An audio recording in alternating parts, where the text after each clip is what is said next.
पश्चिमी यूपी के कैराना में हिंदुओं के पलायन का मुद्दा ठंडा पड़ने के बजाय हर दिन गर्म होता जा रहा है। पहले बीजेपी के नेताओं की टीम वहां पहुंची, सीबीआई जांच की मांग कर दी। कुछ अन्य पार्टियों के नेता गए, बीजेपी सांसद हुकुम सिंह की लिस्ट को फर्जी बता दिया। कांग्रेस के एक नेता ने अपनी एक अलग लिस्ट जारी करके कहा है कि कैराना से मुस्लिम परिवारों ने भी पलायन किया है। ओवैसी भी इस महाभारत में कूद पड़े और बोले मुजफ्फरनगर के दंगों के बाद तो 50,000 मुसलमानों ने वहां से पलायन किया था, उसका क्या। यूपी सरकार भी अपनी जांच में बीजेपी के हिंदू पलायन के आरोप को सिरे से खारिज कर चुकी है, लेकिन आज एक संतों की टीम भी वहां भेज दी। यानी हिंदू पलायन के आरोप से शुरू हुआ यह विवाद अब पूरी तरह सियासत में उलझ गया है। इसीलिए हमारा सबसे बड़ा सवाल है, पाकिस्तान बांग्लादेश से कैराना की तुलना क्या सही है? जी हां, योगी आदित्यनाथ ने की है कैराना की तुलना पाकिस्तान और बांग्लादेश से। हिंदू पलायन के जवाब में क्यों उठा मुस्लिम पलायन का मुद्दा और यूपी सरकार ने कैराना में क्यों भेजी संतों की टीम, इसी पर बहस होगी। सबसे बड़ा सवाल में आज मेरे मेहमान हैं बीजेपी से संबित पात्रा, कांग्रेस से प्रियंका चतुर्वेदी, समाजवादी पार्टी से असीम वकार साहब हैं, विश्व हिंदू परिषद से बीएल तिवारी साहब हैं। सबको आप टीवी स्क्रीन पर देख पा रहे हैं। और मेरे साथ यहां स्टूडियो में बैठे हैं Maulana Mohammad Sajid Rashidi, president all India Imam association, जो अभी कैराना से कुछ दिन पहले ही होकर आए। आप सभी का स्वागत है। पहला सवाल आपसे पूछ रहा हूं असीम वकार साहब, आपको अपने डीएम की, अपने सरकारी अमले की रिपोर्ट पर भरोसा नहीं है जो आपने वहां पर संत भेज दिए? अब संत आपकी तरफ से जाके वहां पता लगाएंगे कि ग्राउंड रिपोर्ट क्या है, ग्राउंड सिचुएशन क्या है। आपके डीएम, आपका पूरा प्रशासन, उस पर भरोसा नहीं था आपको?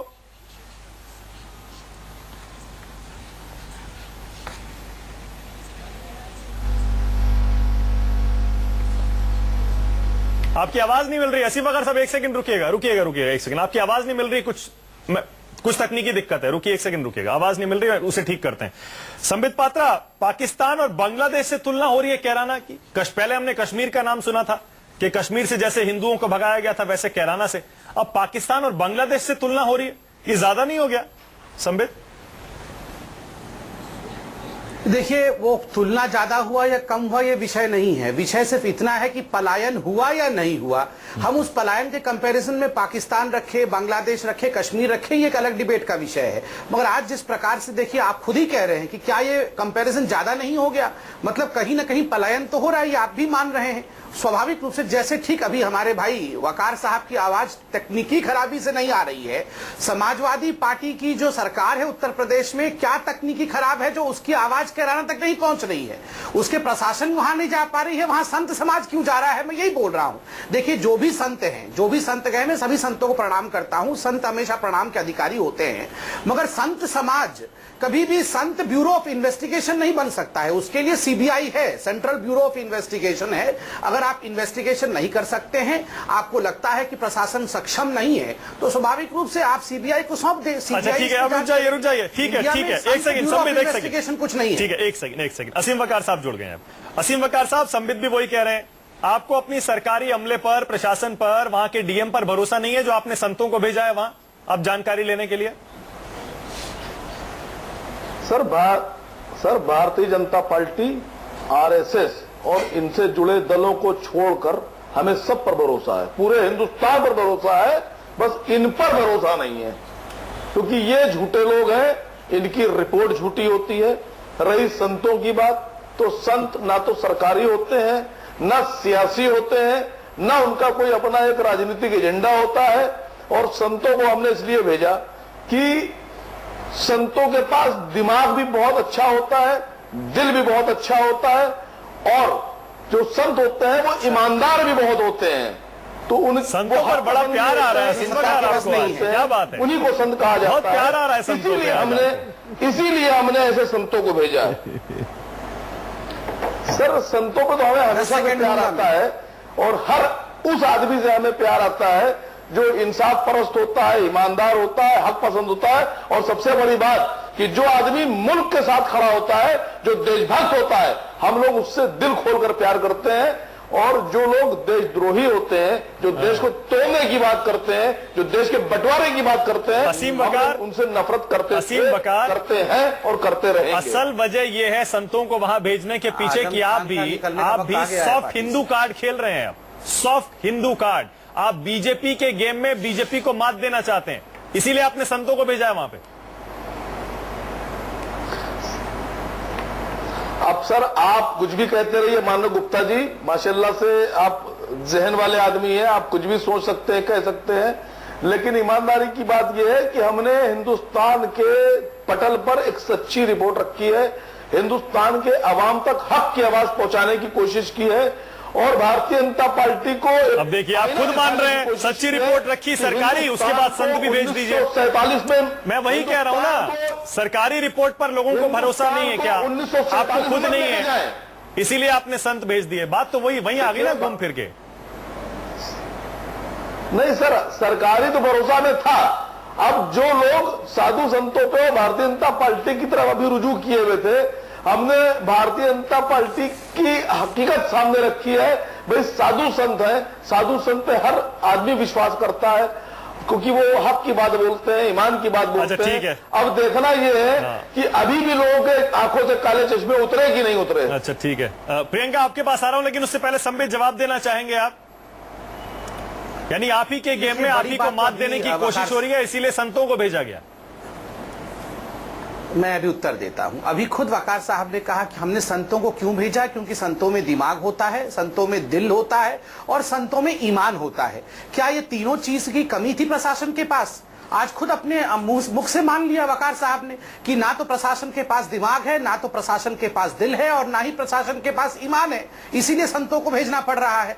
और दूसरी बात देखिए, आज सुबह से आप चक्रपाणी साहब के अब आप कुछ भी बोलिए, और खुद हमारी भी वही रिपोर्ट थी, हमारी भी वही रिपोर्ट थी, मैं आप ही की रिपोर्ट दी है, यानी आप ही की संतों ने साबित कर दिया है कि समाजवादी पार्टी की रिपोर्ट ईमानदारी की रिपोर्ट थी। संतों ने टीवी पे गुंडागर्दी जो जमीन पे करते हैं हमारी ही रिपोर्ट, आवाज मत बंद करिए सर, ये ठीक नहीं। पूरी बात सुन लीजिए। टीवी पे गुंडागर्दी ठीक नहीं है। आप जमीन पे जो करते हैं वो टीवी पे मत करिए। हाँ, दूसरी बात देखिए, मैं इतना कह रहा हूँ बड़े गुंडे कि आप बड़े गुंडे हैं देश के, आप महान गुंडे। आप क्यों असीम वकार को छेड़ रहे हैं? मैं जैसे शब्द इस्तेमाल करके आपसे तो हमारी डिबेट कहीं और ही चली जाएगी। तो शब्द है, तो ये क्यों डर रहे हैं? आपकी गुंडागर्दी के आगे सब फेल है। अब मैं बोल लूं संबित मुद्दे पे प्लीज। अब मैं बोल लेता हूं। देखिए, स्वामी चक्रपाणी साहब ने 4 बड़े शब्दों का प्रयोग किया है अपने इंटरव्यू में। मैं वो शब्द सुना देता हूं आपको, आप खुद रिपोर्ट को जान जाएंगे। नंबर 1 गुंडई, उन्होंने कहा गुंडई हो रहा है। अभी गुंडई, उन्होंने कहा गुंडई हो रहा है। अभी खुद मैं जी न्यूज में था, वहां भी वो बोल रहे थे गुंडई हो रहा है। गुंडई कौन कर रही है वहां पे, किसकी सरकार है? दूसरा, उन्होंने कहा राजनीतिक संरक्षण प्राप्त है गुंडी ताकतों को। कौन है वो राजनीतिक संरक्षण दे रहा है, सरकार किसकी है? तीसरा, उन्होंने कहा जब हम संत पहुंचे तो हिंदू समाज के लोगों को बहुत हौसला मिल गई और वो आके हमें कहे कि आप आ गए इसलिए हमें बड़ा हौसला मिला। अगर ये रिपोर्ट में है कि हिंदू समाज के लोगों को संतों के आने से हौसला मिला है, तो मैं पूछ रहा हूं प्रशासन क्या कर रही थी? वो हौसला क्यों नहीं दे रही थी हिंदुओं को? चौथी बात, उन्होंने कहा कि हाँ, कुछ लोगों में बड़ा भय का माहौल है, और मैं एग्जैक्ट सेंटेंस कॉपी करके रखा हूं, ताकि मैं लिख के रखा हूं, ताकि कोई मुझे ये ना कहे कि मैंने बातों को तोड़ मरोड़ के प्रेस किया है। तो लोगों में भय का माहौल क्यों था? इसलिए था क्योंकि ना दिल, ना दिमाग और ना ईमान समाजवादी पार्टी के प्रशासन में ये तीनों चीज नहीं है, इसलिए ये। ठीक है, लेकिन एक सेकंड प्रियंका, लेकिन मुद्दा तो यहां पर ये है ना कि अगर पलायन हो रहा है तो हिंदुओं के साथ मुसलमानों का भी हो रहा है। मुद्दा कम्युनल नहीं है, लॉ एंड ऑर्डर का इशू है। क्यों प्रियंका? नहीं, देखिए, सबसे पहले तो मैं कहूंगी, मैं संबित जी की बात सुन रही थी, उन्होंने एक सीबीआई इन्वेस्टिगेशन की बात की, पर मानक आपने आरबीआई इन्वेस्टिगेशन के बारे में सुना है? आरबीआई में वो रघुराम राजन वाले जो मुद्दा है उसके बारे में नहीं कह रही हूँ। एक आरएसएस ब्यूरो ऑफ इन्वेस्टिगेशन है जो अमित शाह जी और भारतीय जनता पार्टी और अमित शाह जी बहुत विश्वास रखते हैं। उनको ना ही वहाँ की शासन पे भरोसा है, ना ही जो वहाँ पे हिंदू धर्मगुरु पहुंचे हैं उन पे भरोसा है। उनको आरएसएस ब्यूरो ऑफ इन्वेस्टिगेशन पे भरोसा है। तो उन्होंने जाकर ये मुद्दे को उठाया, उन्होंने ये कहा हिंदुओं का पलायन हो रहा है। उनके जो हुकुम सिंह हैं, सब जानते हैं हुकुम सिंह का क्या रोल रहा था मुजफ्फरनगर में। वही हुकुम सिंह आकर पहले कहते हैं हिंदुओं का पलायन हो रहा है, फिर जाकर यू टर्न ले लेते हैं कि नहीं, सिर्फ हिंदुओं का नहीं हो रहा है, ये लॉ एंड ऑर्डर सिचुएशन है। अब वहां पे हमने देखा किस तरीके से जब भारतीय जनता पार्टी की फैक्ट फाइंडिंग कमेटी गई थी, वहां के खुद के लोग वहां पे जाकर इस पे रिवोल्ट कर रहे थे कि ऐसे क्यों आकर हमारे लिए प्रॉब्लम्स क्रिएट कर रहे हैं।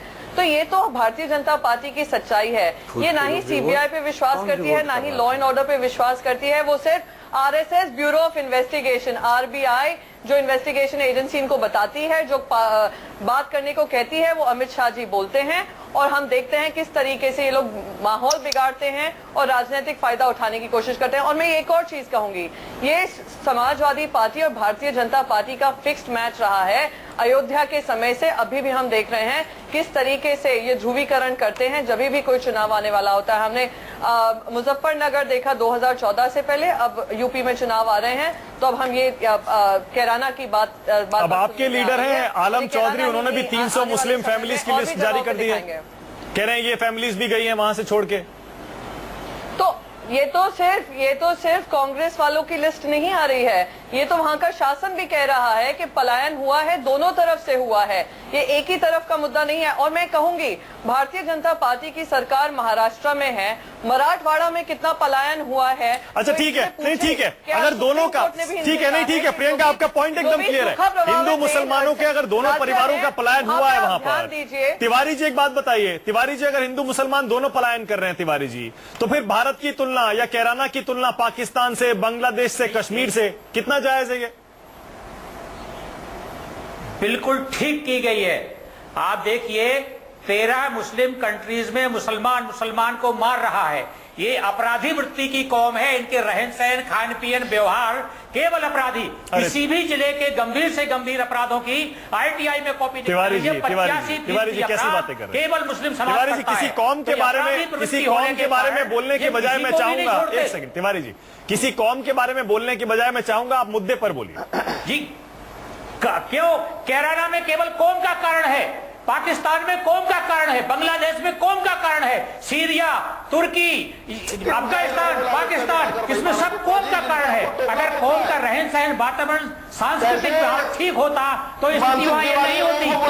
शांति से रह नहीं सकते। आपको बीच में टोकला पड़ता है कि कैसे वालों को इस्तेमाल कर रहे हैं। ये इस उम्र में तिवारी जी मैं आपसे फिर तिवारी बातें कर रहे हैं। असीम अगर एक सेकंड तिवारी जी मैं चाह रहा हूं मुद्दे पे बोलिए आप। तिवारी जी किसी कौम के बारे में आपके विचार जो भी हो, मैं चाहूंगा वो विचार अपने पास ही रखिए। इनको मुद्दा मैं चाह रहा हूं आप मुद्दे पे बोलिए। नहीं, इनको मुद्दा पता ही नहीं, माना जी मुद्दा बता दीजिए उनको, वो बेचारे इतने पढ़े लिखे नहीं है। शांति के दूत शांति से रह नहीं सकते। जहां तक समाजवादी पार्टी के संतों का सवाल है, ये 1990 और 92 को याद करें, इन्हीं संतों को गोलियों से भूना गया था। वो मुलायम सिंह ने ये कहा है कि हमें तो मुसलमान वोट चाहिए थे, इसलिए हिंदुओं पे गोली चलाना जरूरी था, ये इनके मुखिया ने बोला है। तो आप आज संतों की याद क्यों आने लगी? संत भरोसेमंद क्यों होने लग गया? संतों के ऊपर विश्वास कैसे चला गया? 92 और 90 भूल गए क्या? 10 लाख से ज्यादा लोगों को जेल में डाला। आपका ठेकेदारी है, हवाई यात्राएं और डाला गया था। संतों में तो आपकी ठेकेदारी है। अच्छा एक सेकंड तिवारी जी एक सेकंड नसीम बकर साहब एक सेकंड मैं सोच रहा हूँ, एक सेकंड सुनिएगा। मौलाना रशीदी अभी होकर आए, मौलाना रशीदी यहाँ स्टूडियो में बैठे हैं, सुन लीजिए तिवारी जी जरा सुनिएगा। तिवारी जी सुनिएगा, तिवारी जी सुनिएगा सर, सुनिएगा, विश्वास तोड़ दिया। सुनिए तिवारी जी, सुनिए जरा सुनिए। मौलाना साहब आप तो होके आए हैं अभी वहां पर कैराना में जी, वाकई आपको जो अलग अलग पार्टियां अलग अलग बातें कर रही हैं, ग्राउंड रिपोर्ट क्या है? देखिए मैं आपको बता दूं, ये जिस तरह बीएल तिवारी जी बोल रहे हैं, ये लोग यकीनन हिंदुस्तान में फसाद फैलाना चाहते हैं और ये बीजेपी के लिए काम कर रहे हैं। बीजेपी के ये आस्तीन के सांप हैं। एक दिन देखना बीजेपी को ये कैसे डसेंगे और कैसे बीजेपी खत्म हो जाएगी इनकी वजह से, ये बीजेपी को भी पता नहीं। आज तो इनको लग रहा है, आज तो बीजेपी को लग रहा है कि शायद विश्व हिंदू परिषद से हमें कुछ ना कुछ मिल रहा है और विश्व हिंदू परिषद की वजह से ताकत मिल रही है, लेकिन ये आस्तीन के सांप साबित होंगे और बीजेपी खत्म हो जाएगी। थोड़ा कैराना का बताइए। कैराना का मैं बता रहा हूँ आपको, देखो मैं होकर आया हूँ, ये बिल्कुल निराधार आरोप है, बिल्कुल झूठ का पुलिंदा है, किसी भी तरह से इसमें कोई सच्चाई नहीं है। वहां से हिंदू मुस्लिम जो पलायन हुए हैं उसका असल मकसद यह है कि वहां रोजगार नहीं है। जो आदमी जैसे और भी बहुत जगह होता है, बहुत जगह होता है। मेरा सहारनपुर के अंदर है, मैं खुद सहारनपुर से दिल्ली में आके बैठा हुआ हूँ। बहुत जगह से लोग पलायन करते हैं अपने कारोबार के लिए, अपने काम करने के लिए। गांव में रोजगार नहीं। जो नई नई लिस्ट आ रही है ये सब बोगस है, ये सब राजनीति के ऊपर निर्धारित है, ऐसा कुछ भी नहीं है। देखिए मुसलमान भी वहां से गया। दूसरी एक बहुत बड़ी बात मैं आपसे कहना चाहता हूँ, वहां जो ये लोग तुलना करते हैं कि हिंदू इतना % रह गया है, वो सिर्फ इस वजह से ये लोग कर रहे हैं कि जो 2013 के फसाद में 1 लाख आदमी मुजफ्फरनगर से कैराने में आके ठहर गया, अब मुसलमान की तादाद वहां बढ़ गई। उसके लिए मौलाना रशीदी कह रहे हैं बीजेपी जिम्मेदार है, मुजफ्फरनगर के दंगे मुसलमान की तादाद वहां बढ़ गई तो हिंदू यकीनन कम होगा, हिंदू यकीनन कम होगा। तो इसका मतलब ये नहीं कि हिंदू वहां चला गया तो कम हो गया, मुसलमान की तादाद बढ़ गई। संबित पात्रा को तो सिर्फ शब्दों का खेल आता है, शब्दों के अंदर ये बात करते हैं, इनको मुद्दे पर बात करनी आती नहीं। मैं इनकी डिबेट अक्सर सुनता हूँ, हालांकि मुझे ये बात कहनी नहीं चाहिए, ये बात में से बात निकालते हैं, इनको मुद्दे पर बात नहीं करनी आती, ये सच्ची बात है। बात तो शब्दों से ही करूंगा ना, आप बताएं। और नहीं, शब्दों से करिए, शब्दों से करिए, मगर हकीकत भी बताइए। आप शब्दों से खेलिए मत, हकीकत बताइए, हकीकत क्या है। हकीकत बता रहा हूँ, सुनिए। वो मुझे शब्दों से क्या करने दीजिए, अब शांत हो जाइए। देखिए, मुझे समझ में नहीं आता है, उत्तर प्रदेश में सारा कुछ बीजेपी कर रही है, मुजफ्फरनगर हम कर रहे हैं, शामली हम कर रहे हैं, कैराना आपने कर दीजिए, आपने किया नहीं क्या बीजेपी कर क्या रही है? आपने जाके 2013 किया नहीं क्या? कर रही है ये? आपने 2013 किया नहीं क्या? नहीं, आपने 2013 किया नहीं क्या? शांत हो जाइए। अरे शांत कैसे हो जाओ? 2013 आपने किया मेरे भाई। शांत हो जाइए। देखिए, ठंडे दिमाग से कैराना को आप मुजफ्फरनगर बनाना चाह रहे हैं, दिमाग से नहीं, कैराना को मुजफ्फरनगर बनाना चाह रहे हैं, दिमाग से काम आप देखिए। आपको नफरत की राजनीति के अलावा कुछ आता नहीं क्या? आप मुझे ये बताइए, नफरत की राजनीति के अलावा कुछ आता नहीं क्या बीजेपी को? चलिए, क्या हिंदुस्तान में हिंदू मुस्लिम एक साथ नहीं रह सकता? ब्रेक के बाद क्या हिंदुस्तान में हिंदू मुस्लिम एक नहीं रह सकता क्या? एक ब्रेक ले रहा हूँ, वक्त की नजाकत है, ब्रेक ले रहा हूँ, छोटा सा ब्रेक लेना पड़ेगा। सबसे बड़ा सवाल जारी है और सवाल आज का यही है, क्या कैराना की तुलना पाकिस्तान और बांग्लादेश से सही है? आपके एसएमएस का भी इंतजार है और सोशल मीडिया पर आपकी राय का भी। आज का हमारा सबसे बड़ा सवाल है, क्या पाकिस्तान और बांग्लादेश से कैराना की तुलना सही है? योगी आदित्यनाथ कह रहे हैं जैसे हिंदुओं को पाकिस्तान और बांग्लादेश से और कश्मीर से भगाया गया, उसी तरह कैराना से भगाया जा रहा है। इस पर हमारे व्यूअर यानी आप लोग दर्शक क्या कहते हैं? हमारे एसएमएस पोल का नतीजा आपको जल्दी से दिखा देते हैं। हालांकि ये पोल अभी भी जारी है, शो के दौरान आपकी राय मिलती रहेगी तो हमारे नतीजे बदलते रहेंगे। क्या पाकिस्तान बांग्लादेश से कैराना की तुलना सही है? हाँ कहने वाले लोग 68% हैं, नहीं कहने वाले लोग 32% है। संबित लेकिन हिंदू पलायन का आपने मुद्दा उठाया, उसके जवाब में ओवैसी जी ने मुस्लिम पलायन का मुद्दा उठा दिया। कांग्रेस के एक नेता ने भी मुस्लिम जो परिवार है वहां से गए उनकी लिस्ट उठा दी है। तो ये क्या हो क्या रहा है? हिंदू पलायन बना मुस्लिम पलायन, ये क्या प्योर पॉलिटिक्स नहीं है? ये देखिए, मैं हमेशा कहता हूं प्रत्यक्षम किम प्रमाणम। खुद आपके जो रेस्पेक्टेड दर्शक हैं, व्यूअर्स हैं, उन्होंने भी कुछ अपना मत भेजा है। खैर, अंत में क्या उनका मत रहता है वो भी देखेंगे, मगर आपके सवाल पे मैं यही कहना चाहता हूं, ये हिंदू मुस्लिम पलायन का आप अलग अलग अगर कर रहे हैं तो आप ये देखिए कि कौन सा पलायन ड्यूरस अर्थात डर के कारण है। अगर मैं डर के कारण पलायन करके गया हूं तो वो चिंता का विषय है। अगर मैं एम्प्लॉयमेंट के कारण, रोजगारी के कारण, दवाई के कारण, किसी प्रकार ट्रीटमेंट के कारण गया हूं तो वो अलग विषय है। क्या कैराना में जो मुस्लिम भाई वहां से गए हैं वो डर के कारण गए हैं? अगर डर के कारण गए हैं तो वो चिंता का विषय है, उस पे जवाब आप वकार साहब से मांगिए। और अगर सिलेक्टिव लॉलेसनेस, अगर हिंदू परिवारों के प्रति सिलेक्टिव लॉलेसनेस हुआ है, मैं क्यों वो उदाहरण दे रहा हूं? आपको याद होगा कि जब समाजवादी पार्टी सरकार में आई थी, आपकी लिस्ट की तो धज्जियां उड़ चुकी हैं। 346 जो आपने परिवारों की लिस्ट दी थी, यूपी गवर्नमेंट ने उसकी धज्जियां उड़ा दी है और खुद हुकुम सिंह को यू टर्न लेना पड़ा है। यूपी नहीं, यूपी सरकार जिसकी धज्जी उड़ रही है वो फिर धज्जियां उड़ा भी रही है। ये तो बड़ा कमाल का है। आरबीआई में भरोसा करना बंद। मैं आपको एक बात बता दूं, नहीं, हुकुम सिंह जी खुद यू टर्न ले चुके हैं। संबित जी, प्रवक्ता तो वकार जी हुकुम सिंह ने खुद मना कर दिया उसको। कोई और बोल रहा है? अच्छा, मैं उत्तर दे रहा हूं। देखिए मानक जी, 345 परिवारों की लिस्ट दी गई। समाजवादी वाकार साहब भी बैठे हैं, वाकार साहब ने भी 2-4 दिन से 2 नाम गिताए हैं। एक तो वो प्रजापति परिवार के विषय में बता रहे हैं, एक धीमान परिवार। मैं रट भी गया हूं, जो बताते हैं वो 2 परिवारों के विषय में बोल रहे हैं। मैं बोलता हूं आप 50 परिवार डिस्काउंट कर दीजिए, 100 परिवार डिस्काउंट कर दीजिए, 200 परिवार भी, 200 व्यक्ति भी अगर डर के कारण, भय के कारण यूपी कैराना छोड़ के गए हैं बाहर, तो क्या ये चिंता का विषय नहीं है? मैं तो कह रहा हूं जो संबित जी, वो भय मुस्लिम का नहीं है। नहीं, वो भय मुस्लिम का नहीं है, आप उसको गलत ले रहे हैं। वो भय मुस्लिम का नहीं है, वो भय आपस में वहां जो नहीं, आपस में वहां जो अपहरण का, रंगदारी का जो मामला चलता है उसका भय है। वो मुस्लिम का नहीं है।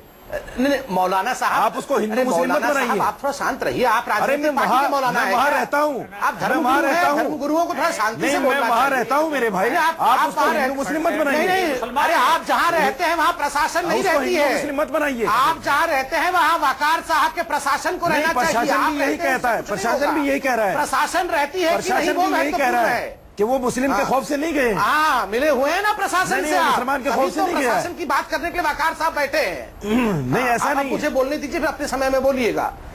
रुक जाइए, मुझे हाँ, सब पे जल्दी complete कंप्लीट करने करिए। दीजिए, फिर आप बोल लीजिएगा। देखिए, मैं आपको एक छोटा उदाहरण दे रहा हूं।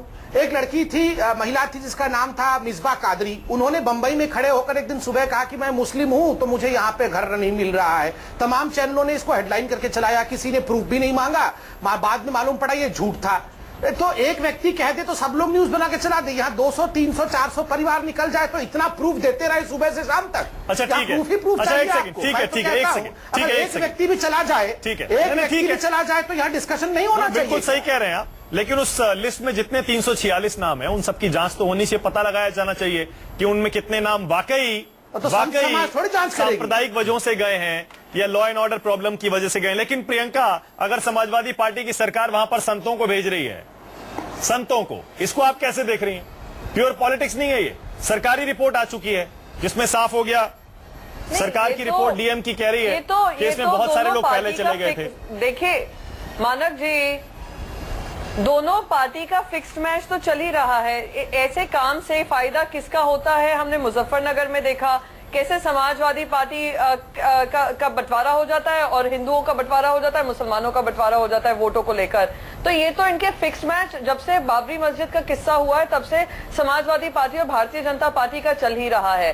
तो वो अगर प्रशासन को ले जाए या हिंदू धर्मगुरुओं को ले जाए तो इस तरीके से वो लोग आपस में ही जो फिक्स मैच चल रहा है वो काम चल रहा है। पर सवाल ये उठ खड़ा होता है मानक जी कि इस तरीके का भ्रम फैलाना, इस तरीके की बात करना, इस तरीके का एक माहौल बनाना कि कश्मीर में जो हुआ वो आज उत्तर प्रदेश में हो रहा है, कैराना में हो रहा है, बांग्लादेश में जो हो रहा है वो कैराना में हो रहा है, पाकिस्तान में जो हो रहा है वो कैराना में हो रहा है, उस तरीके का एक भय वाला माहौल बनाना। मतलब यूपी को बदनाम किया जा रहा है, कैराना में ही नहीं, मतलब यूपी बदनाम हो रहा है प्रियंका, कि बदनाम किया जा रहा है क्योंकि उससे बेनिफिट किसको मिलता है? इन्हीं दो पार्टियों को मिलता है जो भाई की राजनीति खेलते आए हैं और उसका फायदा उठाते आए हैं। मतलब इस पॉलिटिक्स में आप पीछे रह गए, आप मान रही है ना प्रियंका, इस पॉलिटिक्स में आप पीछे रह गए। उनके अध्यक्ष आकर देखिए, इस तरीके की राजनीति में हम पीछे ही सही हैं, पर हम लोग इस तरीके की राजनीति नहीं करेंगे जो देश का बंटवारा कर दे, हिंदुओं को मुसलमानों पर भरोसा ना होने दे, मुसलमानों को। क्या कह रहे हैं तिवारी जी, जरा सुनिएगा। तिवारी जी क्या कह रहे हैं? राजनीति तो क्या कह रहे हैं तिवारी जी? भारतीय जनता पार्टी की रही है, राजीव गांधी जी ने किया था, आप भी चिता पे रोटी सेकने में पीछे नहीं रही है और हम देख रहे हैं। अच्छा तिवारी जी, शिलान्यास राजीव गांधी ने किया था, आप भी जलती चिता पे रोटी सेकने आप दे गए थे। अरे आप लोगों की तो आदत रही है तिवारी जी, आप तो जाकर नेहरू तक भी पहुंच जाएं, आप महात्मा गांधी तक भी पहुंच जाएं, क्योंकि आपके हिसाब से जो गोडसे ने काम किया वही सही था।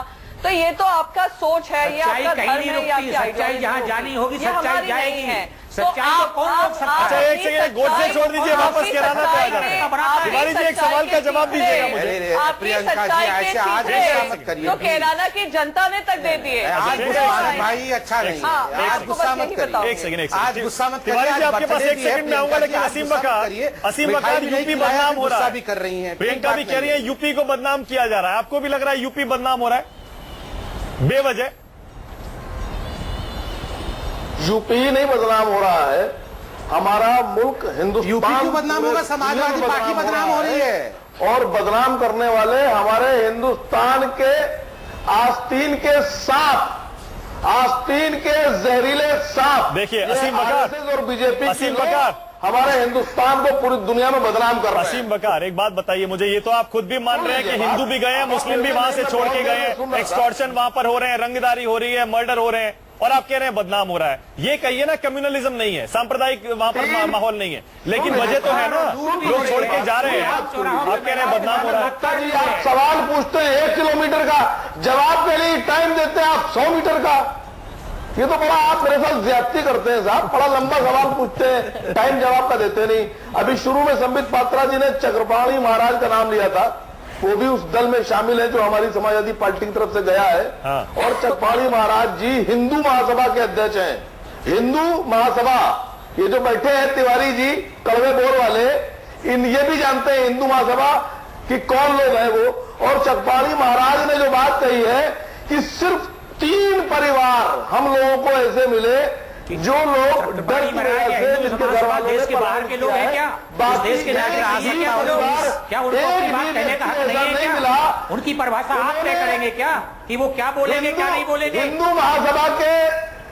महासभा के राष्ट्रीय अध्यक्ष चकपाणी महाराज ने भारतीय जनता पार्टी के मुंह पर करारा जमा के दिया है और कहा है कि भारतीय जनता पार्टी। आप देख लीजिए, आप पहले से नसीम वकार, आप पहले से क्यों मान के चल रहे हैं कि उनकी रिपोर्ट क्या आएगी? संतों की रिपोर्ट तो आने दीजिए ना, इसीलिए लोग कह रहे हैं कि फिक्स्ड है पहले से।